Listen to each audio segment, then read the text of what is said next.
প্রথম match PSG বনাম Chelsea. তো এই ম্যাচে মনে হচ্ছে পিএসজি জয়লাভ করবে, কারণ যদিও চেলসি ভালো ফুটবল করছে, পিএসজি যদিও তাদের নিজের স্বাচ্ছন্দ্যে ফর্মে নাই, তারপরেও চ্যাম্পিয়ন্স লিগের মতো ম্যাচে পিএসজি মনে হচ্ছে চেলসিকে বিট করবে। সেটা দুই লেগ মিলে হলেও মনে হচ্ছে বিট করবে। তো পরের ম্যাচ নিয়ে বলতে গেলে বার্সেলোনা এবং নিউক্যাসল। তো এখানে বার্সেলোনা ফেভারিট দল হিসেবে অবশ্যই যাবে নিউক্যাসলে খেলতে। তো আজকে রাত থেকে ম্যাচ সেহেতু এখানে বার্সেলোনা দুই লেগেই জয় পাওয়ার সম্ভাবনা বেশি।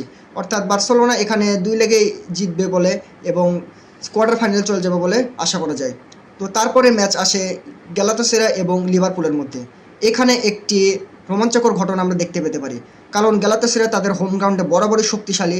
ওসিমিনের মতো ভালো ভালো প্লেয়ারগুলো সেখানে রয়েছে, এবং তারা যে ফিজিক্যাল ফুটবল খেলে সেটা লিভারপুল হ্যান্ডেল করতে পারবে কি না সেটা আমি খুব বেশি কনফিউজড এই বিষয়ে। তো দেখা যাক লিভারপুল তাদের স্বাচ্ছন্দ্য ফর্ম রাখতে পারে কিনা গ্যালাতাসারাইয়ের বিপক্ষে। কিন্তু এই ম্যাচটায় একটা অঘটন মনে হচ্ছে ঘটবে, গ্যালাতাসারাই কোয়ার্টার ফাইনালে চলে যাবে বলে আমি আশা করি।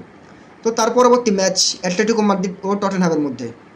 তো এখানে দুইটা দলই খুব বেশি যে ডিফারেন্ট, যে শক্তিতে কম বেশি সেটা না, কিন্তু বর্তমান পারফর্মের উপরে ভিত্তি করে টটেনহাম অনেক বেশি পিছিয়ে আছে। কারণ তারা চ্যাম্পিয়ন্স লিগ বাদ দিলে, চ্যাম্পিয়ন্স লিগে যদিও টপ 8-এ কোয়ালিফাই করছিল, কিন্তু তারা প্রিমিয়ার লিগে রেলিগেশন জোনের খুব কাছাকাছি।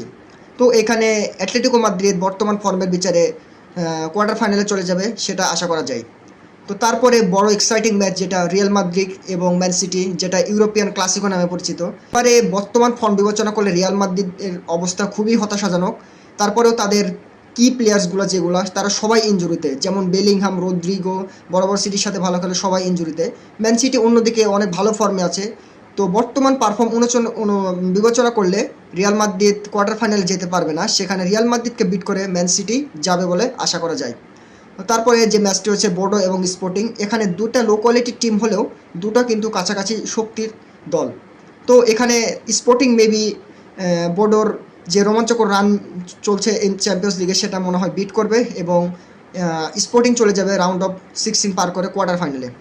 তারপরে ম্যাচ আসে আটালান্টা এবং বায়ার্ন লেভারকুসেন। এবার চ্যাম্পিয়ন্স লিগে দুর্দান্ত ফর্মে আছে বায়ার্ন, এবং এই ফুল সিজনে ভালো ফর্মে আছে। তো এখানে আটালান্টা খুব বেশি